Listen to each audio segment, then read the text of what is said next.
Good morning. It is Good Friday, April 10th, and I have a very special message for you today for Children's Bible Story and Activity.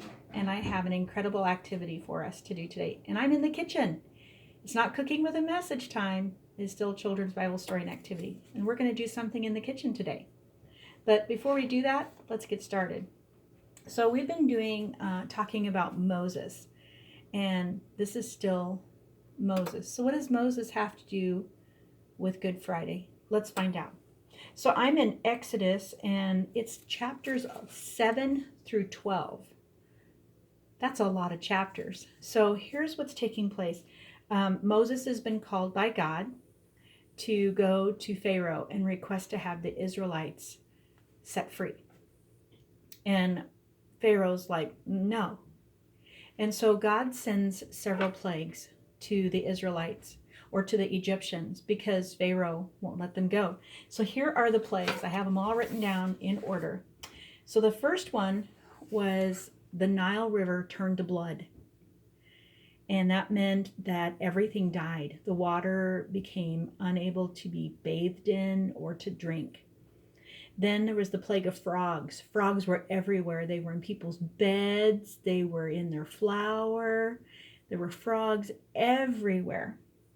Then there was gnats. Now, gnats are like little tiny bugs, not mosquitoes, but they kind of buzz around your ear, and they're just extremely annoying. And then there was the plague of flies. Oh, flies are terrible, aren't they? There was a whole plague of flies. Flies everywhere, like you couldn't eat your food because there were so many flies. Then there was the plague of livestock. This is when all the animals were getting sick and they were dying. And it didn't matter what kind of animal. It was cattle, sheep, camels, horses, donkeys, goats, anything that would be considered their livestock. Then there was the plague of boils.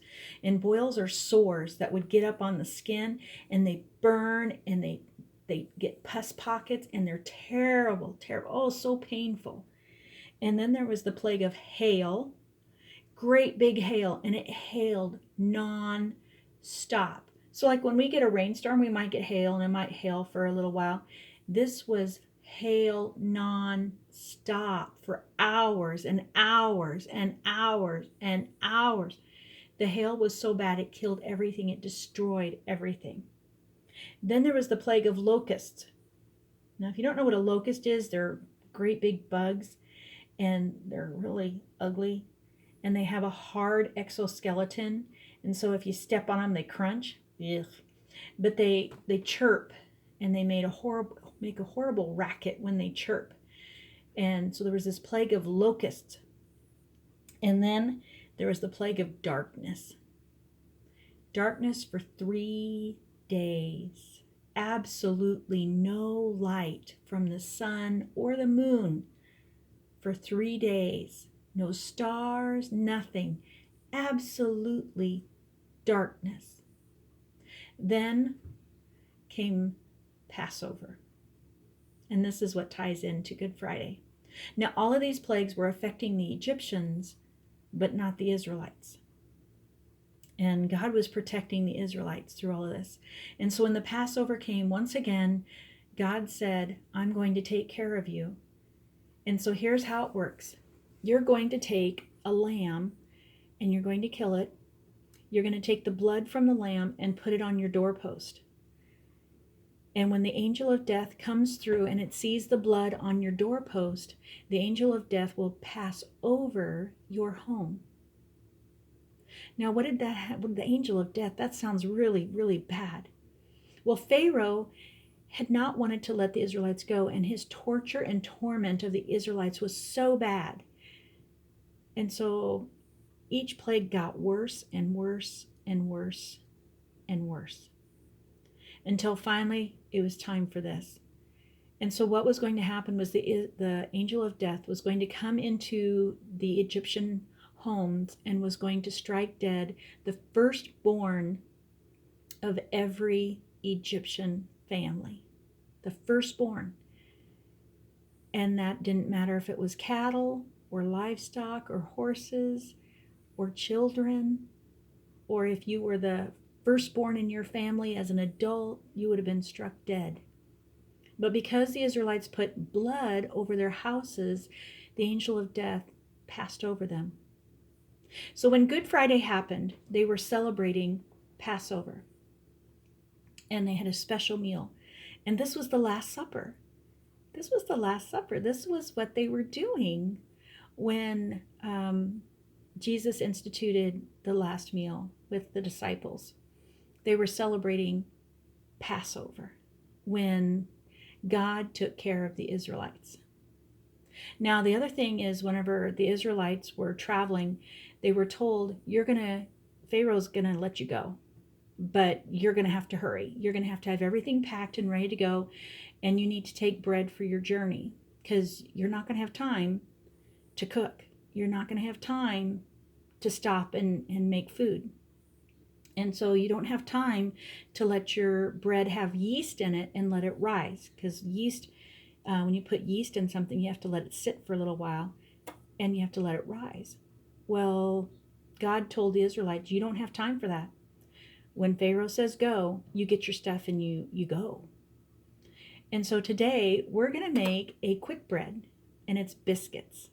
And so biscuits have no yeast in them. They're very quick to make, and something that even the pioneers would have made and taken with them. If you've ever heard, when you go through your studies and you hear about hardtack is a type of biscuit. And so we're going to make some quick biscuits. So before we do that, let's pray. Dear God, thank you so much. When we remember this day, we remember Passover, but we also remember how you instituted the Last Supper. We ask that as we go through this day, that our minds and our hearts be focused on you and the gift that you gave us through your Son, Jesus Christ. Amen. All right, so what we're going to do is we're going to get started to make these biscuits. I have my oven set at 450 degrees. I'm going to very quickly go through everything you need. You need 2 cups of flour, and we're going to sift that. And so I just have my my colander here, and to that I'm going to add 3 teaspoons of baking powder. So there's my baking powder, 3 teaspoons, and I'm going to add that right to my flour.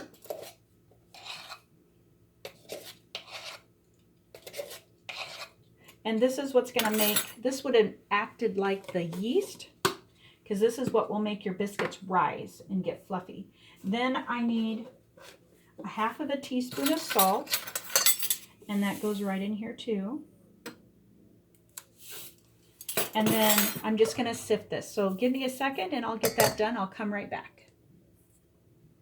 Okay, so I've got that all sifted, and now what I'm going to add is 1/3 cup of butter flavor Crisco. You don't have to use butter flavor, but I like it for the taste of the butter. You could even use cold butter if you wish, but I like to use butter flavor Crisco. Now you need your pastry blender, this thing right here, and we're going to chop this up to make it look like coarse crumbles or like almost like gravel. So this doesn't take very long, so I'm just going to do this real quick. And if you get some stuck into your pastry blender, you just do this. Now make sure your hands are clean when you do this. So I'm going to get that just chopped up really good. And that looks pretty good. I've got little crumbles in there. It's kind of hard to tell, but you got little chunks in there. Now I'm going to add 3/4 cup of milk, just straight in there. And I'm going to use a fork to just incorporate everything together. These are so light and fluffy, and with the Crisco, it makes them buttery tasting. And what I really like about these is they kind of have a little crunch to the crust. I love that, just kind of like a little crisp crust to them. My family loves biscuits. You know, when I was growing up, I hated biscuits. I couldn't stand biscuits. I thought they were too dry. I think they were just made wrong, because I really like biscuits now. Okay, so that's all ready to go. So now what we're going to do is we're going to get our surface ready. And so I always use a towel. You don't have to, but I like to use a towel just to, it's easier cleanup. And so I'm going to just spread out my towel here. And you're going to need some flour. So I'm going to sprinkle some flour on my towel. And then when I'm done with my towel, I just take it outside and I shake it off. And then it goes straight into the wash. Okay, so now I'm going to take my rings off. It's a little bit messy. And I'm just going to incorporate all the loose stuff together.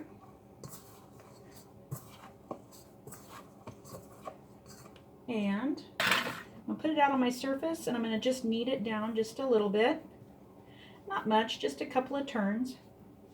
Now, I do not use a rolling pin for this. I just use my hands. And I mash it down a little bit so that it's about an inch or so thick. I like them thick. I like thick biscuits. And then I have, this is a biscuit cutter. If you do not have a biscuit cutter, you can use a glass or a cup. And then you just want to dip that in your flour and go around and you get a nice biscuit. See how easy these are? And then I put these on a cookie sheet with parchment paper.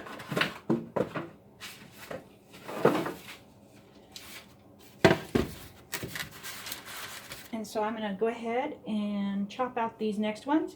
And when you get to where you can't fit your biscuit cutter or your glass anymore, you just take your dough and you make another little ball and you press it out. Now, like I said, I like them thick. And so I'm using a bigger biscuit cutter. I have a smaller one. And with my smaller one, I can get about a dozen biscuits. And then this one, I don't even need the biscuit cutter for it. I just formed it with my hand. So it's not overly beautiful, but that's okay. So I've got my biscuits ready, and they are going to go in my 450-degree oven for about 10 to 12 minutes until they're golden on the top. So I'll let you see those when I'm done. So here is this biscuit. It just came out of the oven. Look how yummy that looks. I'm going to cut it open. I guess I didn't even need to. Look at that. It's so light and flaky and fluffy. Now I like to put butter or jelly or even honey on it. So you guys enjoy. Try these biscuits out. They're delicious.